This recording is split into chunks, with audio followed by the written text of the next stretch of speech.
UCC, uniform civil code. आपने भी इस कानून के बारे में कई बार सुना होगा। पिछले कुछ दिनों से यूसीसी के बारे में कई सारी बातें हो रही हैं।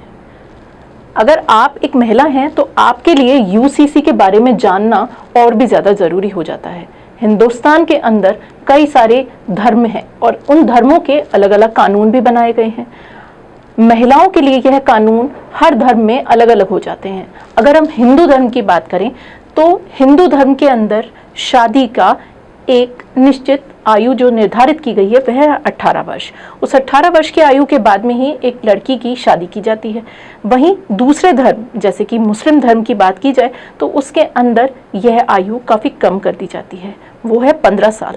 15 साल बहुत छोटी उम्र मानी जाती है शादी के लिए, लेकिन 15 साल के अंदर अगर मुस्लिम लड़कियों की शादी हो जाती है तो उनकी शादी के बाद में कई सारी ऐसी जानकारियां जो उन्हें होनी चाहिए वो उन्हें नहीं हो पाती, जिसके कारण वे जल्दी छोटी उम्र में ही माँ बनती हैं। परिवार से जुड़ी कई सारी जानकारियां उन्हें नहीं होती। वहीं शिक्षा से जुड़ी जानकारी भी कम होने के कारण वे कई ऐसे निर्णय कर लेती हैं अपने जीवन में जो कि उनके लिए सही साबित नहीं होते। इससे जनसंख्या वृद्धि तो होती ही है, वहीं कई और स्वास्थ्य संबंधी परेशानियां भी उन्हें उठानी पड़ती हैं। वहीं हिंदुओं की बात करें तो हिंदुओं के अंदर हिंदू धर्म, बौद्ध धर्म, जैन धर्म, इसी तरीके के कई सारे और धर्म भी ऐसे हैं जिनके अंदर 18 वर्ष की आयु जो सरकार की ओर से निर्धारित की गई है उसके बाद में ही शादी होती है, जिससे लड़कियां अपनी उम्र में परिपक्व हो जाती हैं और वो शादी के बाद में भी निर्णय करने में काबिल हो पाती हैं। वहीं दूसरी ओर अगर मुस्लिम धर्म की बात करें तो वहाँ ऐसा नहीं हो पाता, जिससे लड़कियों को कई सारी परेशानियां होती हैं। अगर हम महिलाओं से जुड़ी परेशानियों की बात करें या महिलाओं से जुड़े जीवन की बात करें तो उनके जीवन में शादी का एक बहुत बड़ा अहम हिस्सा होता है। उसके बाद में अगर वे तलाक लेती हैं तो वह भी एक जीवन का बहुत बड़ा अहम निर्णय माना जाता है। वहीं अगर कोई महिला, अगर कोई लड़की अपने पति के साथ में मिलकर के एक बच्चे को अडॉप्ट करती है या उसके परिवार की ओर से उसे कई सारी सुविधाएं जैसे कि जो आपको पुश्तैनी ज़मीन हो या जायदाद हो वो दी जाती है, तो वह भी एक अहम पार्ट हो जाता है हमारे जीवन का। उसके अंदर यूसीसी का एक बहुत बड़ा भाग है। वह हम जानते हैं कैसे।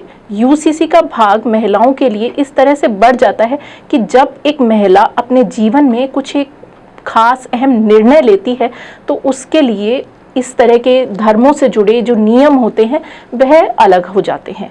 अगर मुस्लिम धर्म के अंदर कोई महिला तलाक लेती है तो उस तलाक के बाद में वह कभी भविष्य में अपने पति से, जो उसका पुराना पति होता है, उससे शादी नहीं कर सकती। वहीं हिंदू धर्म के अंदर ऐसा नहीं है, वह उस पुरुष से दोबारा शादी कर सकती है, चाहे वह महिला हो चाहे वो पुरुष हो, वह दोबारा शादी कर सकता है। लेकिन मुस्लिम धर्म में ऐसा नहीं है।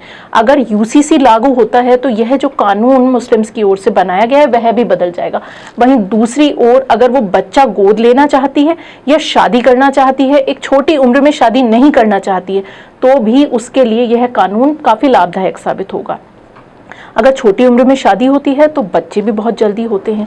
आपको एक क्वालिटी ऑफ लाइफ नहीं मिल पाती जो कि शिक्षा से और एक जीवन की परिपक्वता से आती है। इन दोनों ही चीज़ों में यूसीसी का एक बहुत बड़ा अहम भाग होता है। तो अगर आप एक महिला हैं और यूसीसी के बारे में नहीं जानती हैं और यूसीसी जैसे कानून को आप लागू नहीं होने देना चाहती हैं या आप लागू होने देना चाहती हैं, तो इसे एक धर्म विशेष से ना जोड़कर महिलाओं से जुड़े कुछ एक खास अहम कानूनों से और उनके हितों से जोड़कर देखना चाहिए। धन्यवाद। मॉर्निंग न्यूज़ इंडिया में हम आपके साथ में फिर दोबारा इसी तरह की ताज़ा तरीन खबरों के साथ में शामिल होंगे। नमस्कार।